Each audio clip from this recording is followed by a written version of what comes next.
भारतीय राज्यों के प्रति ब्रिटिश नीति। Growth of British paramountcy. British सत्ता एवं भारतीय रियासतों के बीच संबंधों के संदर्भ में सर्वोच्च सत्ता पैरामाउंसी शब्द का प्रयोग किया जाता था। ये सर्वोच्च सत्ता निरंतर परिस्थितियों के अनुसार विधिवत रूपों में परिभाषित की जा रही है। ब्रिटिश सत्ता द्वारा भारतीय रियासतों में के प्रति अपनाई गई नीति की जानकारी दो पुस्तकों से प्राप्त होती है। पहली पुस्तक है British policy towards Indian states, British policy toward Indian state के एम पनिकर। नेटिव दूसरी पुस्तक है नेटिव स्टेट ऑफ इंडिया, ली बानर 1910। ली बानर ने इन संबंधों को 3 चरणों में विभाजित किया है। पहला है घेरे की नीति, रिंग फेंस की नीति। 1765 से 1813 ईस्वी तक ये नीति अपनाई गई। उसके बाद दूसरी थी अधीनस्थ पृथक्करण की नीति। ये नीति 1818 से 1857 के काल तक अपनाई गई। तीसरी थी अधीनस्थ संघ की नीति। 1858 से 1910 ईस्वी तक इस नीति को अपनाया गया। ली बानर का वर्णन 1910 ईस्वी तक प्रासंगिक माना जा सकता है। 18वीं सदी के मध्य से लेकर अंग्रेजों के भारत छोड़ने तक इन संबंधों का निम्न अवस्थाओं के रूप में अध्ययन किया जा सकता है। कंपनी द्वारा भारतीय रियासतों के बराबर दर्जा प्राप्त करने के लिए संघर्ष करना 1740 से 1765 तक। दूसरा है, यानी पहला क्या है, कंपनी के द्वारा भारतीय रियासतों के बराबर दर्जा प्राप्त करने के लिए संघर्ष करना 1740 से 1765 तक। दूसरी है कंपनी की घेरे की नीति, रिंग फेंस की नीति 1765 से 1813 ईस्वी तक। तीसरी है कंपनी की अधीनस्थ पृथक्करण की नीति 1813 से 1857 ईस्वी के काल तक। चौथी है अधीनस्थ संघ एवं सहयोग की नीति 1858 से 1935 तक का काल। पांचवी है बराबर संघ की नीति 1935 से 1947 तक का समय है। आइए समझते हैं पहली नीति, कंपनी द्वारा भारतीय रियासतों के बराबर दर्जा प्राप्त करने के लिए संघर्ष करना 1740 से 1765 ईस्वी तक। कर्नाटक युद्ध से पूर्व भारत में कंपनी का दृष्टिकोण मात्र व्यापारिक था।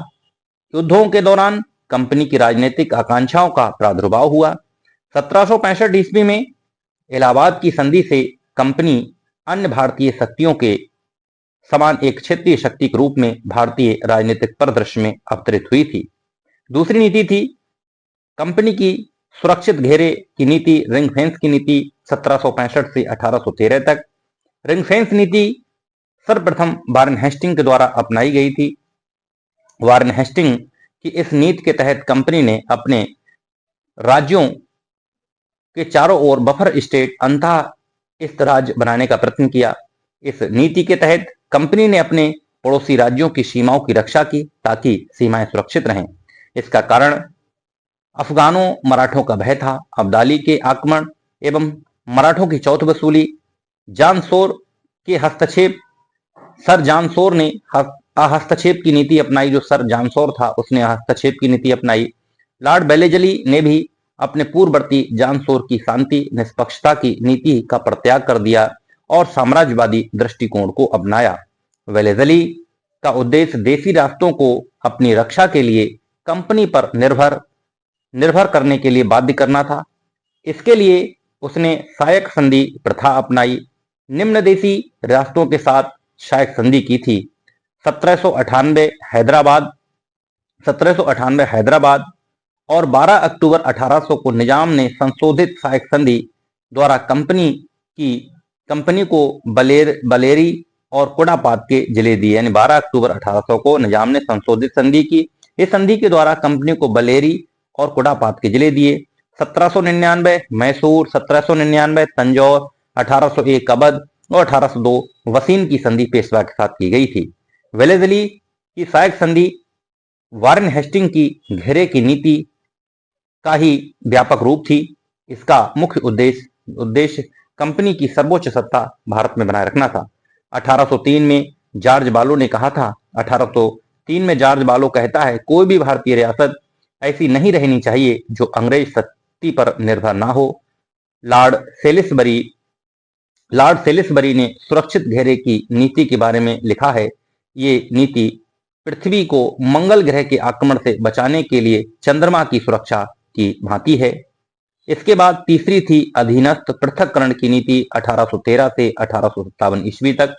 लॉर्ड हेस्टिंग्स ने हस्तक्षेप की नीति को त्याग कर अग्रगामी नीति का अनुसरण किया। हेस्टिंग्स ने भारतीय राज्यों को अधीन रखते हुए एक दूसरे से पृथक रखने की नीति अपनाई। इसने सहायक संधि के माध्यम से मध्य भारत, काठियावाड़ की 145 जो रियासतें थीं एवं राजपूताना की 20 रियासतों को ब्रिटिश साम्राज्य में मिला लिया। लॉर्ड हेस्टिंग्स ने मराठों को अंतिम रूप से पराजित किया। 1816 में नेपाल के साथ सुगौली की संधि के द्वारा कुमाऊं गढ़वाल ब्रिटिश साम्राज्य में मिलाया गया। लॉर्ड विलियम बेंटिक ने 1831 में मैसूर, 32 में कछार और 34 में कुर्ग, 35 में जैंतिया रियासतों का अधिग्रहण कर लिया। लॉर्ड डलहौजी ने राज्यों को हड़पने के लिए 3 प्रकार के उपायों का सहारा लिया। पहला था युद्ध के द्वारा। पंजाब का 1849 में विलय, सिक्किम 1850 में विलय, लोअर बर्मा और पीगू का 1892 में विलय किया। कुशासन एवं भ्रष्टाचार के आरोप द्वारा कुशासन और भ्रष्टाचार के आरोप के द्वारा 1853 में हैदराबाद से बकाया धन राशि के बदले बरार छीन लिया। 1856 में कुशासन का आरोप लगाकर अवध का विलय कर लिया। गोद निषेध प्रथा, राज्य हड़प नीति, व्यक्तिगत सिद्धांत के द्वारा इसे शांतिपूर्ण व्यय की नीति कहा जाता है। पैतृक वारिश न होने पर स्थिति में सर्वोच्च सत्ता कंपनी के द्वारा अपने अधीनस्थ क्षेत्रों को ब्रिटिश साम्राज्य में मिलाने की नीति व्यक्तिगत सिद्धांत या हड़प की नीति कहलाती है। यह परम सत्ता के सिद्धांत का उपसिद्धांत था, जिसके द्वारा ग्रेट ब्रिटेन ने भारतीय उपमहाद्वीप के शासक के रूप में अधीनस्थ भारतीय राज्यों के संचालन तथा उनकी उत्तराधिकार के व्यवस्थापन का दावा किया। ये विस्तार नीति थी। कंपनी के जो गवर्नर जनरलों ने भारतीय राज्यों को अंग्रेजी राज्यों में मिलाने के उद्देश्य से कई नियम बनाए। उदाहरण के लिए किसी राजा के निसंतान होने पर उसका राज्य ब्रितानी साम्राज्य का हिस्सा बन जाता था। राज्य हड़प नीति के कारण कई भारतीय नरेशों में असंतोष पैदा हुआ। 1857 ईस्वी में जो ब्रिटिश सरकार थी उसके खिलाफ भारतीय प्रतिरोध को जन्म दिया। इस नीति के महत्वपूर्ण भूमिका थी। डलहौजी ने इस सिद्धांत पर कार्य किया कि जिस प्रकार भी संभव हो सके ब्रिटिश साम्राज्य का विस्तार किया जाए। मापदंड, हिंदू कानून के अनुसार कोई व्यक्ति शासक जिसका स्वाभाविक उत्तराधिकारी नहीं होता था किसी को गोद ले सकता था, जिसे उसके बाद पुत्र अथवा सभी व्यक्तिगत राजनीतिक अधिकार मिल जाते थे। लॉर्ड डलहौजी ने ऐसे दत्तक पुत्र को मंजूरी देने एवं आश्रित राज्यों के मामले में दत्तक की अनुपस्थिति में अपने विवेकानुसार कार्य करने के परम अधिकारों पर जोर दिया। व्यवहारिक तौर पर इसका मतलब अंतिम क्षण के दत्तक को ग्रहण को अस्वीकृत करना स्वाभाविक या दत्तक अधिकारी न होने पर राज्यों का विलय था, क्योंकि लॉर्ड डलहौजी का मानना था पूर्वी के बजाय पश्चिमी शासन बेहतर है, जहां संभव हो लागू करना चाहिए। राज्यों का विलय, व्यक्तिगत सिद्धांत के अनुसार विलय किया गया प्रथम राज्य सतारा था।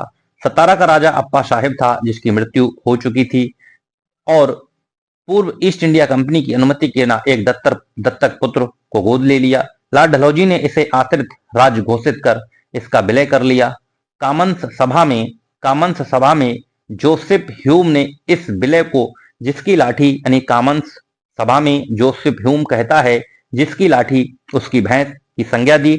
इसी प्रकार संभलपुर के राजा नारायण सिंह, झांसी के राजा गंगाधर, नागपुर के राजा रघुजी तृतीय राज्यों का विलय 1849 यानी 1849, 1853, 1854 में उनके पुत्र उत्तराधिकारी के अभाव में किया गया। उनके दत्तक पुत्र को अनुमति नहीं दी गई।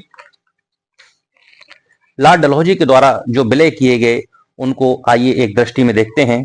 1848 सतारा, 1849 संबलपुर उड़ीसा, 1849 जैतपुर बुंदेलखंड, 1850 बघाट, 1852 Udaipur, 1853 Jhansi, 1854 Nagpur, 1855 Karauli. Board of directors ने इस विलय को अस्वीकार कर दिया, जो करौली विलय था इसको अस्वीकार कर दिया। चौथी थी अधीनस्थ संघ एवं सहयोग की नीति 1858 से 1935 ईस्वी तक 1857 के विद्रोह को दबाए जाने के बाद अंग्रेजों ने देशी रास्तों में हस्तक्षेप बंद कर दिया। देशी रास्तों को यथावत बनाए रखने की नीति अपनाई।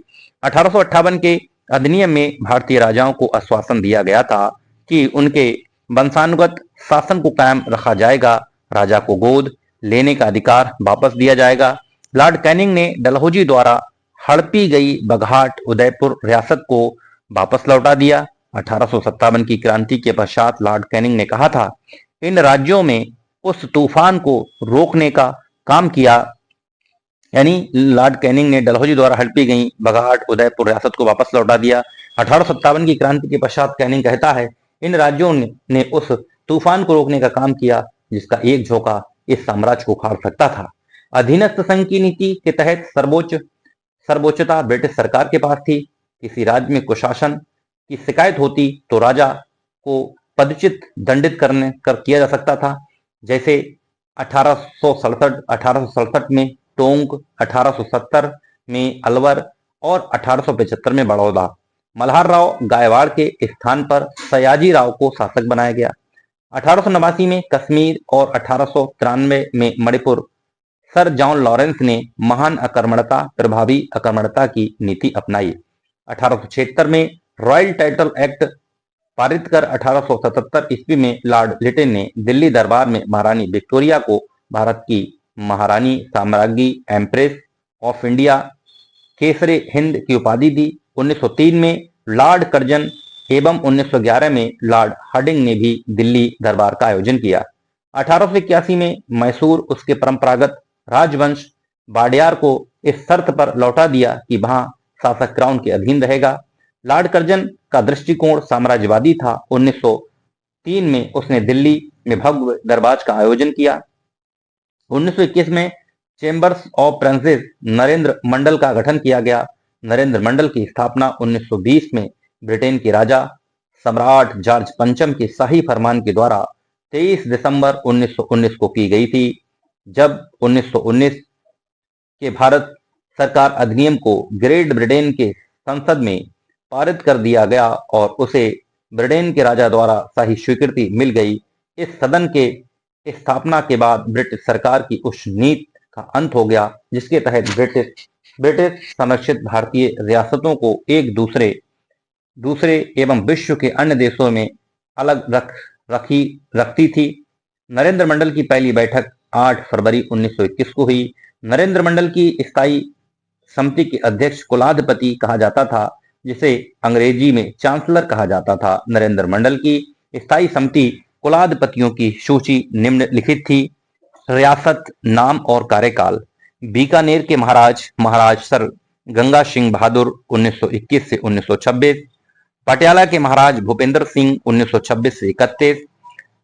नवानगर के जाम साहब रणजीत सिंह जी विभाजी जडेजा 1931 से 33। नवानगर के जाम साहब दिग्विजय सिंह रणजीत सिंह 1933 से 43।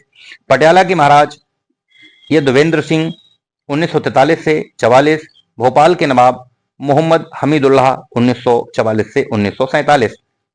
1927 में Indian state committee Butler committee का गठन किया गया था। बटलर कमेटी 1927 क्या थी? सन 1927 में भारतीय राज्य समिति ने सर हरकोर्ट बटलर की अध्यक्षता में एक समिति नियुक्त की जिसे रियासतों के राजाओं की सर्वोच्च शक्तियों और उनके बीच संबंधों की जांच और स्पष्टीकरण के लिए बटलर कमेटी के रूप में जाना जाता था। इस समिति ने भारत के 16 राज्यों का दौरा एवं विश्लेषण किया। सन 1929 में अपनी यह रिपोर्ट दी। इस समिति की अनुशंसाएं निम्न थी। परम सत्ता तथा राज्यों के बीच संबंध सिर्फ समझौता नहीं बल्कि जीवित और वृद्धिशील संबंध है, जिनका निर्धारण परिस्थितियों और नीतियों के तहत हुआ है, जिसमें इतिहास और सिद्धांत भी शामिल हैं। ब्रिटिश परम सत्ता रियासतों की रक्षा करती है। निष्कर्ष, इस समिति का गठन उद्देश्य परम सत्ता और राजाओं के बीच संबंधों से जुड़े मुद्दों की जांच करना था। इसका काम राजाओं के मध्य संबंधों के बेहतरी सुझाव देना था ताकि ब्रिटिश भारत और देसी राजाओं भारतीय राष्ट्रों के बीच संतोषजनक संबंधों की स्थापना की जा सके। पांचवा था बराबर संघ की नीति 1935 से 1947। बटलर कमेटी की सिफारिश के उपरांत ब्रिटिश सरकार ने भारतीय राजाओं को अपने पक्ष में बनाए रखने का प्रयास किया। भारतीय राजाओं को गोलमेज सम्मेलनों में आमंत्रित किया। 1935 के अधिनियम में यह सुनिश्चित किया गया कि प्रस्तावित